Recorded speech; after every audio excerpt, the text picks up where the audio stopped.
Hello mga ka-viewers. Ano na pala dito, ang oras na? Alas 11. Alas 11 pero tingnan niyo dito ako sa bintana ng kwarto namin.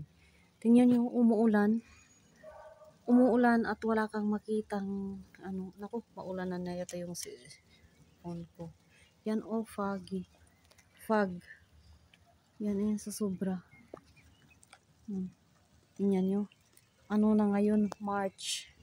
Kalagitnaan ng March na, hindi pa ganito pa rin ang weather. Nung isang araw, sobra ng ganda ng panahon, init-init. Yan yan. Dito ako sa pupunta naman ako doon sa kabila.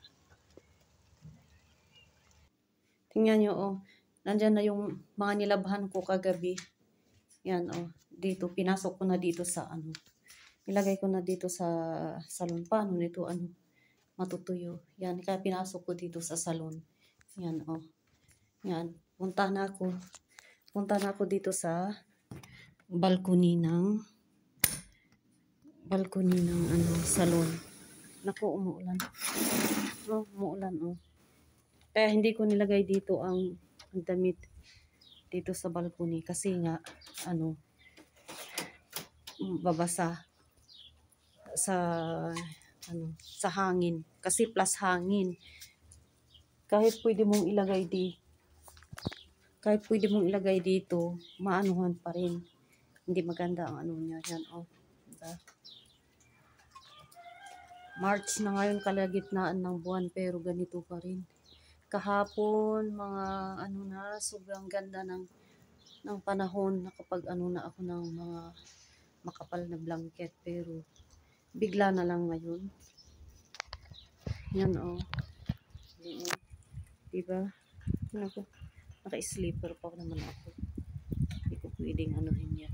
Yan dito lang ako sa balcony kukuha ng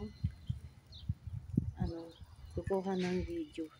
Yan foggy. Wala kang makita. Diba dito ako laging nagbi-video din. Makita mo yung mga view pero ngayon wala kang makita Yan foggy plus ulan na yan basa na dito sa balcony. Yan yan. Kaya kayong nagda-drive dyan, dahan-dahan may sasakyan na dito sa kalsada yan dahan-dahan siya yan pababa kasi dito nagbabanggaan din kung minsan. Yan yan, dahan-dahan lang sa pagdadrive kasi madulas ang daan.